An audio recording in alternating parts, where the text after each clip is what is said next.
Round 2. We're here.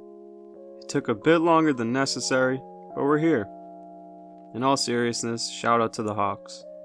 I was clear about my Celtics sweep predictions, and while I stand behind most of my reasoning being key factors in Boston's series win, Atlanta figured some things out as time went on, and behind some ridiculously good shooting nights, they made the Celtics work. Credit to them. Quinn Snyder was great, and I feel much better about the future of the Hawks with him in charge. Giving Boston a challenge in the first round is better preparation than coasting through to the Sixers, especially when the Celtics made it out healthy. Anyways, shout out to the Hawks, but let's dig into the Sixers series. Boston is 3-1 versus Philly this year, losing by just 2 points in the final matchup of the season to a healthy Sixers team without Jalen or Rob Williams. It took a dominant 52-point game from Joel Embiid to secure that 2-point victory. Of course, that's the Celtics fan perspective. For the Sixers, Embiid's ability to cause matchup issues is encouraging. This is a good place to start. Let's talk about Joel. Embiid is a special talent, no doubt about it. In 4 games against the Celtics, he averaged 36.8 points per game, 11.8 rebounds, and 4.3 assists. Shooting 61% from the field and 87% from the line. Just 2 for 11 from 3 though. He's a handful. We just saw the Nets throw double teams at him for 3 straight games. The Celtics doubles won't be that pronounced. Horford gets the primary matchup, and they'll let him play straight up a lot.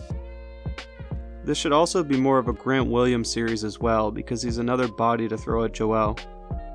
Someone may stunt or fully commit to the double, but the Celtics will be selective there. Being deceptive with that timing is important. Embiid has grown in his ability to make a good read when he feels the double coming, but being unpredictable with the usage can make a difference.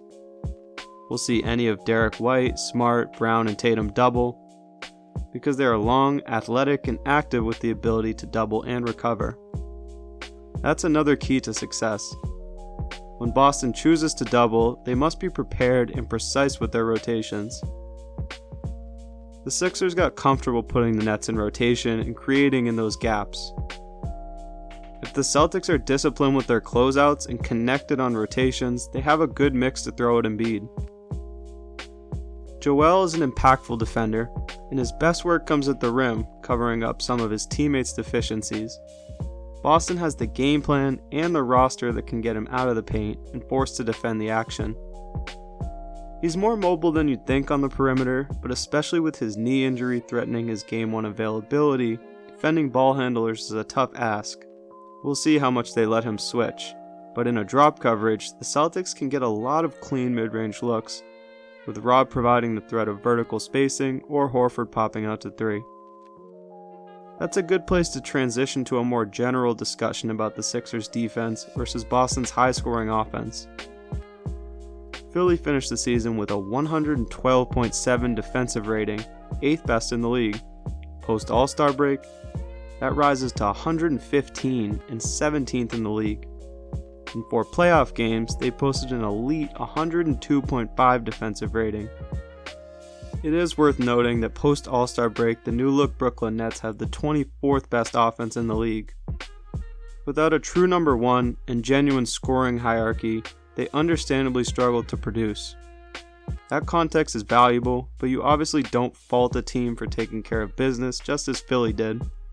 Individually, they have a few guys that can defend their own position comfortably, but most I wouldn't consider true defensive stoppers, and their versatility doesn't jump off the page.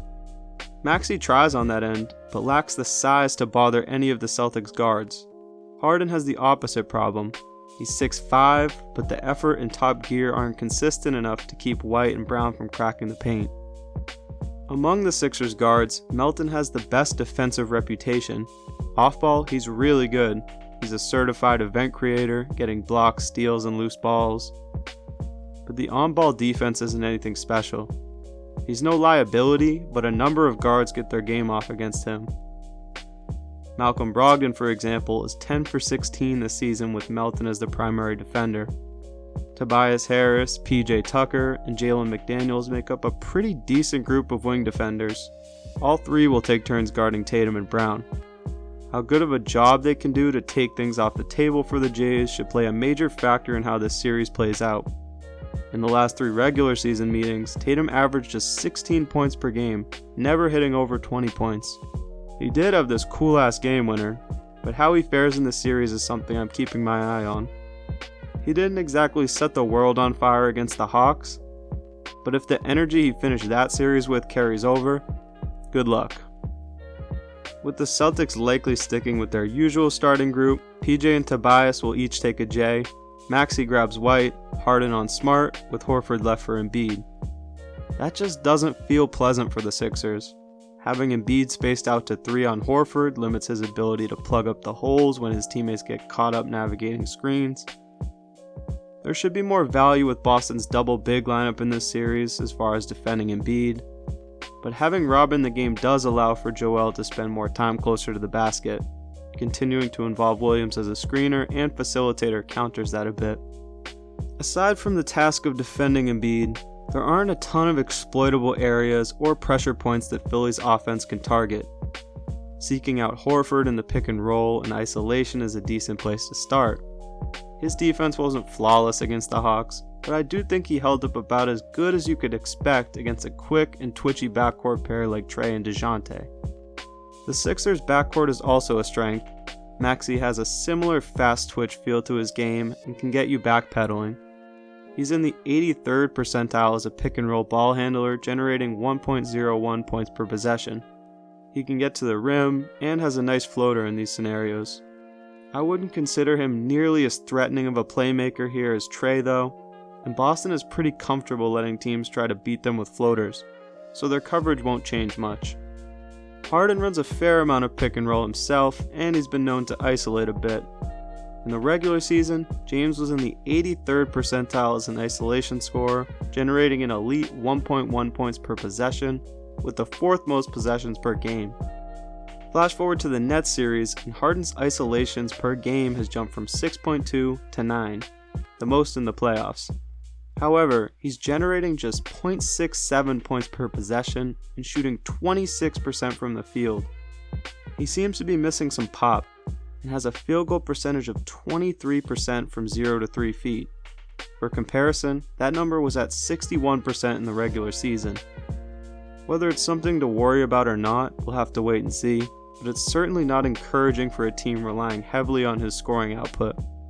With all due respect to PJ Tucker and Tobias, they certainly don't strike fear into the Celtics defense, and they'll have no problem switching any of their guards and wings onto those two. To finish up the video, here's a couple of potential X factors. Who wins the guard battle? Smart, White, Brogdon versus Harden, Maxey, and Melton is a really fun matchup. The Celtics have an overall advantage from a two-way perspective in my opinion, especially if White and Smart can maintain a similar level of play to what we saw against the Hawks. Harden was adequate in the regular season against the Celtics, but he's coming off a playoff series where he shot just 34% from the field against the Nets. Maxey, on the other hand, had a strong series against the Nets, averaging 22 points per game, shooting 47% from the field and 50% from 3. In the regular season, he averaged just 10 points, shooting 35% from the field and 21% from 3 against Boston. He scored 21 in the first matchup of the season, but didn't reach double digits in any of the next 3. His ability to impact the game offensively will be massive in this series. Melton needs to be at his best as well to try and offset some of Brogdon's scoring punch. The other thing I'm looking out for is where do the Sixers turn if Embiid misses a game or 2 to start the series. He's doubtful for game 1 at this moment, and in that case, Paul Reed would be the likely starter. I like B-Ball Paul. He checks in and plays his role well. He started just 5 games in his career though, including last game, which was his very first playoff start. That's a scary thought having to throw him into the fire against this Celtics team, and I guess there's potential for Philly to look elsewhere and downsize that lineup. Where does the offense come from for the Sixers though? Harden is the best option.